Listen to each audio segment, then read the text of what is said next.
I finished my PhD and medical genetics training in the United States. And then that's where also I met Jesse and at school basically. And then I worked at universities in the US like Duke and Yale universities. And then Jesse and I decided to go back to Palestine in 2008. And we've been involved in many, many projects, many ideas. This is just one of the projects we are involved in that you saw here is the Palestine Institute for Biodiversity and Sustainability. But I do research, education, conservation, community service, etc. And I am a political activist, human rights focus, especially environmental justice, environmental rights, climate change rights, things that relate to climate and its impact, and how colonization destroys our environment. This is my background and what I am passionate about. For this, I travel the world.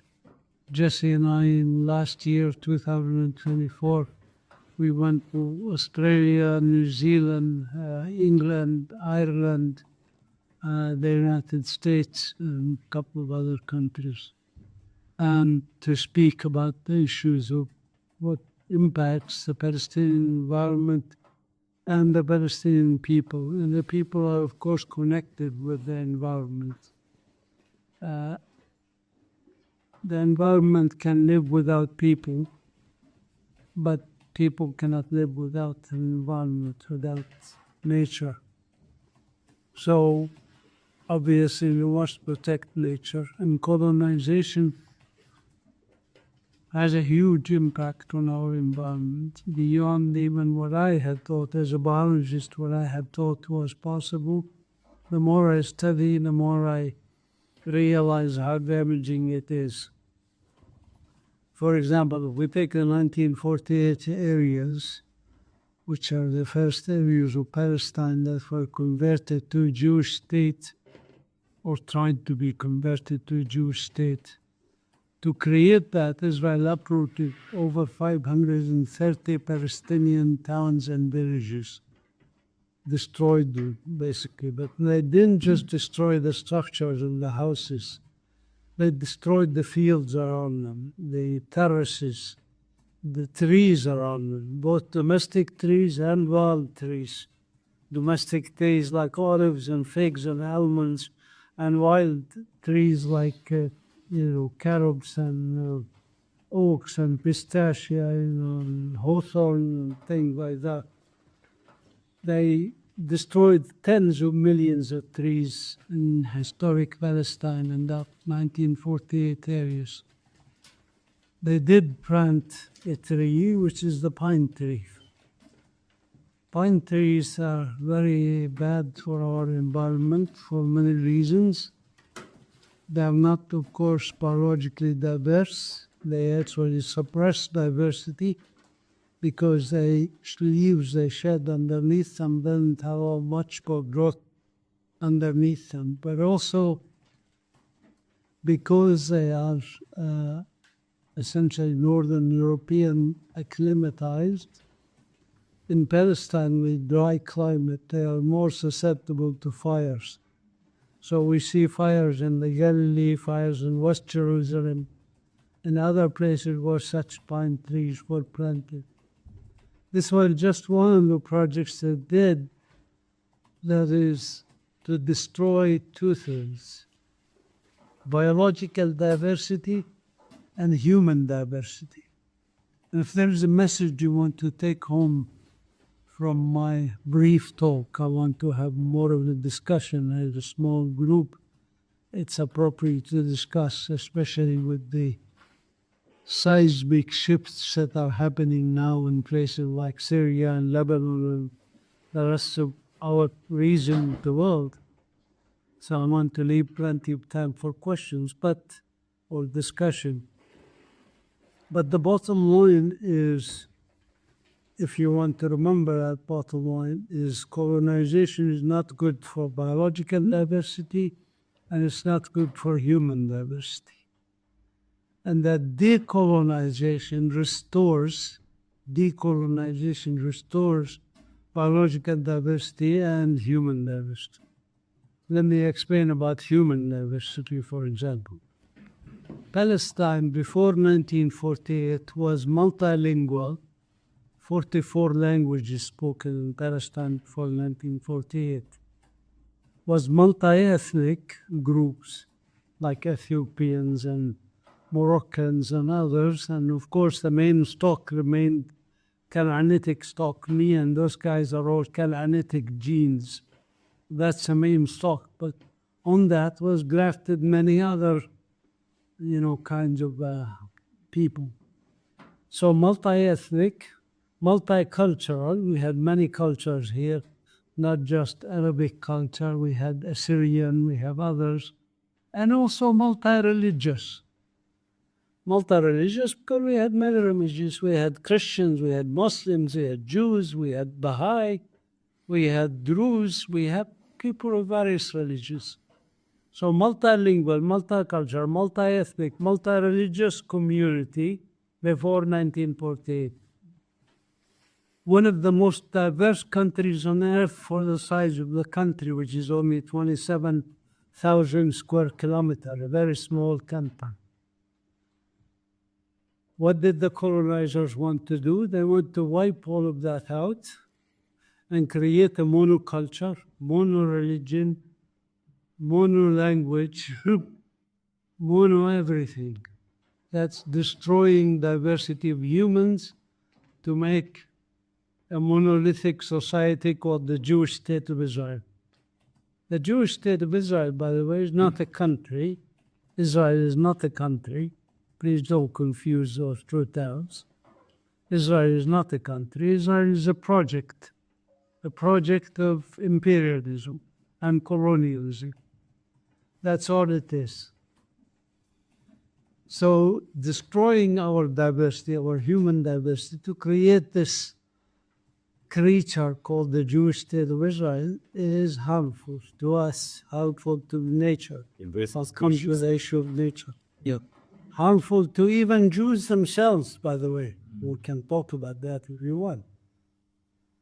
But this is the whole idea of something called Zionism, political Zionism. Zionism is a political idea that was interested in destroying that human diversity and creating something called the political entity, the Jewish State of Israel, with one language, one culture, one ethnicity, etc. Now, why is it also destructive to biological diversity?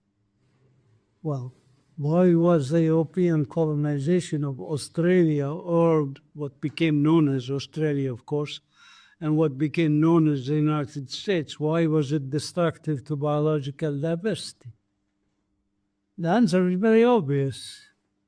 These Europeans who go to those countries, let's take the British who went to Australia. Australia looked exotic, had indigenous people, the Aboriginal people, the First Nations of Australia.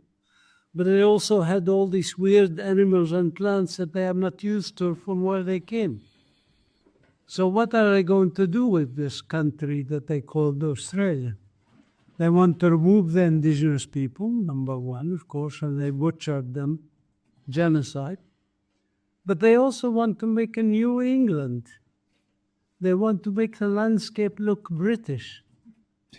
So they imported a lot of British trees, for example. They brought also British animals, like foxes and, raccoons and whatever, the minks to make pelts and go on fox hunting and things. So they destroyed the native species and replace them with species that they like. They give them the scenery, pine trees. Now pine trees in Australia is a big problem as an invasive species in Australia that are competing with the local trees, destroyed the landscape. The same thing in the United States. They wanted to destroy what was there and make it look European. Hence, the even names of the places like New England and New London and New York. What is New York? York is that place in Britain. You know, that's the idea, is to replant what they left behind in a new territory that they acquired. France and Algeria did the same thing. You know, they destroyed a lot of the nature of Algeria, a lot of the old houses, a lot of the old native fauna and flora, and brought a lot of French to make it look like part of France. The same thing happened here. So, for example, we had the wetlands in the Hula area. You know, the Hula has a lake and wetlands. And the Zionist movement drained the lake and drained the wetlands and made them into farms. Same thing as what Bolsonaro and the Portuguese colonizers in Brazil are doing, destroying the Amazon rainforest and making cow farms, because that's what they're used to in Europe and Portugal, okay? So that's what colonizers do. They destroy nature and they destroy people. That is typical colonizers. This is what I say is very important to understand as a diagnosis of the problem that we face. When Israel diverted the water of the Jordan River basin, Jordan River used to flow at 1,350 million cubic meters per year. Now it flows at 20 million cubic meters, from 1,350 to 20. It's now a stream, it's not a river anymore. If you go there, if you are allowed to go there, you can walk across it or you can jump across it even. It's no longer a river. This is the river that Jesus was baptized in. Actually, to maintain the baptism site, by the way, on both the Jordanian side and the Palestinian side, they enlarged an area and they made it like a pond so that actually the tourists can go and dip themselves on the baptism site. Because if you left it the way it is, you cannot be baptized in it because, it's about the site, So it's very destructive of our environment, very destructive of way of living. The Hula area used to have 12 Palestinian villages living off of those wetlands. They were all uprooted and their livelihood is gone. This is what we call diagnosis, that colonizers destroy biological diversity and human diversity. Now, this brings us to another issue, which is, what's the outcome of colonization globally? And what's the therapy for this problem? Well, the outcome is very obvious. There's only one of three possible scenarios. Scenario number one is what happened in Algeria, where 1 million French pack their bags and go to France. I don't say go back to France, because some of them were 6, 7, 8 generations in Algeria. Some of them have never seen France in their lives. They even spoke French with different accent, but they had to go. And as a result of that struggle, 2 million Algerians lost their lives. It was a genocide, basically. That's one scenario, possible. Rare, by the way, very rare in human conditions. The second scenario is what happened in the United States and Australia, which is genocide of the indigenous people to a point where there's only 2% left of the population and they are manageable in reservations or whatever. And they are usually not very well adapted, so you find that the indigenous people in those countries are now living on alcohol and drugs and crime and things like that because they cannot adapt as somebody who used to be a nation with pride and dignity, and now they are reduced to a highly fragment of the population with the possibility of reclaiming land being very small. Doesn't mean they give up, by the way. There are lots of them still fighting. I know many of my friends are Native Americans and Aboriginal in Australia, and they are fighting tooth and nail, and sometimes they are getting right. That's scenario 2. Also rare, by the way, not very common. Scenario 3 is the most common scenario, and that is that the descendants of the colonizers and descendants of the colonized people live together in one country. In one country. After what? After decolonizing. Decolonizing. This is found in over 170 countries. All of South America, for example, Argentina, Chile, Brazil, all of Central America, all of the Caribbean islands like Cuba and those places, Puerto Rico, all of the in North America and Mexico and Canada, all of Europe. There's not a single country in Europe, by the way, that didn't have colonization before. Even England and Switzerland, they were colonized by the Romans, you know that, right? So in those countries, the descendants of the colonized, descendants of the colonizers learn to live together.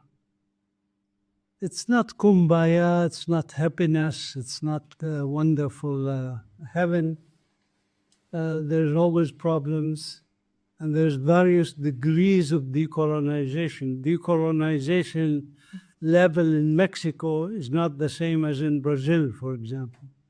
In Mexico, the descendants of the Spanish, are marrying the descendants of the Aztecs, and now you go in Mexico City and you can't tell who's descendant of who because everybody's mixed together.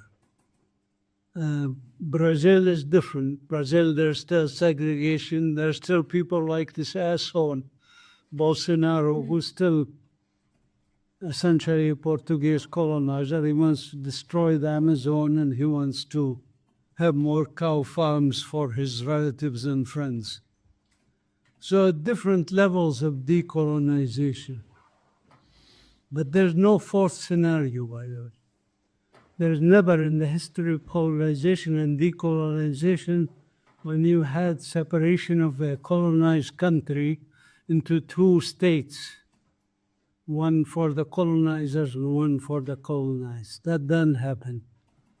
Why? You can read my book called Sharing the Land of Canaan to understand why. There are lots and lots of reasons. We can talk about it if you want in the discussion. But there's no such thing. So please get it out of your mind that there is a so-called two-state solution. There's no such thing as a two-state solution. There is a two-state delusion or illusion or confusion, but not a solution, okay? Now, if I use a medical analogy, I say we have talked about diagnosis, which is displaced with settler colonialism. Patient history, you know it, and I don't need to repeat it, of what happened here. Symptoms, Omar will show you, and these people will show you a lot of symptoms. You've seen some of them already, and you will see many other symptoms of the disease. We talked about prognosis. The most likely prognosis is one country for all its people. That leaves one thing we didn't talk about, which is the resistance or the therapy. Those are synonymous, by the way. Resistance is therapy. If you don't have resistance in your body, you would not survive COVID-19 even, which is a fairly mild disease. If you had a resistance, you're okay. If you had an immune system that's deficient, you died even of COVID-19. Or even flu can kill you if you have an immune deficit. So the resistance, your white and red cells, are your immune system against the white blood cells, the platelets, the B cells, the T cells. This is what helps. So the resistance is very critical for this. Now, what is this resistance? Of course, resistance takes hundreds of forms, not one form. Never in the history of colonization and decolonization that you ever had a colonized people resist by one method. Never in history of colonization. They always resist by hundreds of methods, depending on the background of the individual and the different groups that resist different. Most of the resistance, by the way, is not our own. Most of the resistance, be it of the indigenous people in North America, or the indigenous people in South America, or the indigenous Zulu people in South Africa against the Dutch and British colonization, or the indigenous Algerians against the French colonization, or any place on earth. Any place on earth you can show me, I can show you by numbers that actually the majority of resistance is non-armed resistance. Majority. That's natural. It's also natural to have armed resistance. So as a biologist, sometimes people ask me, do you condemn Hamas? I said, do I condemn mosquitoes? That's natural to have mosquitoes, blood-sucking small animals. Because that's part of nature. It's part of the way the things are. You have people who resist by certain methods. You have people who resist by other methods. It's very natural. Who am I to condemn nature? If you believe in God, it's like condemning God. Why did you, God, create these different lions eating zebras, Well, that's the way nature is. The nature of colonization and decolonization is that nature. That's number one. Number two is colonization cannot be done nicely. Colonizers, by nature, have to use violence. Colonizers have to use violence. I cannot come to your house and land, wherever it is. In Japan, let's say, I cannot come if you have a nice house and say, hey, nice house, would you please go away so that I can take it over and make it mine, Doesn't work that way. You have to use violence if you are going to remove somebody from their land. So colonizers have to use violence. Colonized people, on the other hand, they resist by different methods. So it's also natural. Now, the third point to make about this is the violence of the colonizers are always many, many folds than the violence any colonized people can engage in. Many folds. If you look at the ratio of white people to black people in Africa and South Africa who were killed, the white people, one white person killed for every 15 or 20 black persons killed. That's not true to colonization. Notice I don't use words like good, bad, or evil. I just describe, as a biologist, I describe what I see. So it's natural, when Japan occupied Manchuria, how many Japanese were killed, how many Chinese were killed? The ratio is always very distorted. The indigenous people get killed in much, much larger number than the people who came into the area. That's natural. Natural, again, not good, bad, or whatever. It's just the way it is. In the case of Native Americans, 100 Native Americans were killed for every one white person killed. 100. So, in our case, by the way, now with the Gaza thing, I have to calculate it, but it's about 50 to 1. 50 indigenous people killed for every one colonizer killed. Maybe more. I have to recalculate those because the numbers in Gaza keep shooting through the roof. And some people are saying that 300,000 were killed in Gaza, not the 45 or 46,000 that are reported. But this is again natural, The ratio is distorted. Whatever the ratio is, it's distorted. So I go back to the issue of resistance. I wrote a book called Popular Resistance in Palestine, subtitled History of Hope and Empowerment. Now, why did I subtitle it History of Hope and Empowerment? And you Palestinians, listen to this. We are in much, much better shape than most colonized people on earth. We are in better shape than most colonized people on earth. Certainly better than the Aboriginal people in Australia, certainly better than the Native Americans, the tribes of Native Americans who were decimated. They lost their languages, they lost their cultures, they lost everything. They lost their land. So we are in better shape. Why? Because we resisted. That's why I call it the history of hope and empowerment. Between the River Jordan and the Mediterranean today, how many Palestinians live here? You know the number? For in historic Palestine, between the River Jordan and the Mediterranean, how many Palestinians live? 7 million? Around 7.3 million. 7.3 million. In 1917, when the Balfour Declaration was issued, how many Palestinians lived in Palestine between the River Jordan and the Mediterranean? I know in Bethlehem there was 15,000. Now we have 255,000. So at least 1/10. Yes. It was precisely 1/10.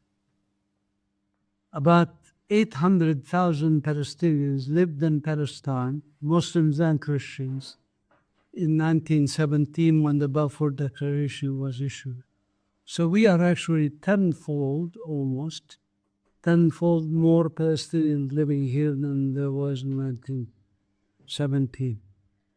Part of the reason for that, by the way, that there was only 850,000. There was 1 million, by the way, before the First World War. There was starvation and death. My own grandfather was an orphan. He lost his wife and his 3 other children during the First World War. The Palestinian population declined by about 15-20% in the First World War. Not by killing, by the way, mostly by starvation and diseases and things like that. Because of the conscription, the Ottoman Empire conscripted the men, so the families starved because the breadwinner was gone, as happened with my father and his fathers. My grandfather and his father, great-grandfather, is the one who was conscripted. But anyways, what I'm saying is this is an abject failure of the Zionist project. Because the Zionist project was interested in what? I explained it to you in the beginning. They were interested in a monolithic society devoid of indigenous people. And as simple as that. Except indigenous Jews, they were allowed to stay. And indigenous Jews, by the way, indigenous Palestinian Jews were against Zionism. The chief rabbi of Jerusalem was against Zionism in 1917 when the Balfour Declaration was issued. So Palestinian Jews were with the other Palestinians against Zionism. But Zionists had a different idea and they failed at it. They failed at least in this major objective that they put in the front of their hut. Now they are thinking that they can get away with it. And so they're accelerating the genocide. I say the genocide started in 1948, by the way. But they accelerated the genocide in the past 15 months. And they think they can get away with it because they have the United States with them, another colonial power. And they have other colonial powers like Germany, France, England that's supporting them, and are partners with them in this genocide. I think I will stop here. And my own prediction for the future is very simple. We have 2 roads. one road can mean that we have a country for all its citizens and we have human rights, and we decolonize not just Palestine, we decolonize America, we decolonize France, we decolonize Britain, decolonize the world. That's one possible scenario. The second scenario, by the way, is that we all die. We all die. There will be global war. There's climate change, could finish us off. There's all sorts of catastrophic laser now technology from satellites that can obliterate this town with one button, just wipe it out. Nuclear weapons certainly are now so proliferating around the world, and there's no checks or balances, so we could all die. These are the two roads. There's no third road, just like there's no fourth scenario for decolonization. So you choose which road you want to follow, but obviously we are working towards human rights, towards decolonization, towards justice, these things. And there's a global awakening that's happening, and you are part of it. So we thank you for this. And we just have to redouble our efforts. This year, in my humble opinion, will be a critical year for this. It will be a critical year. China and Russia and Iran are not going to be bullied into submission. Lebanon was bullied into submission. Syria was bullied into submission.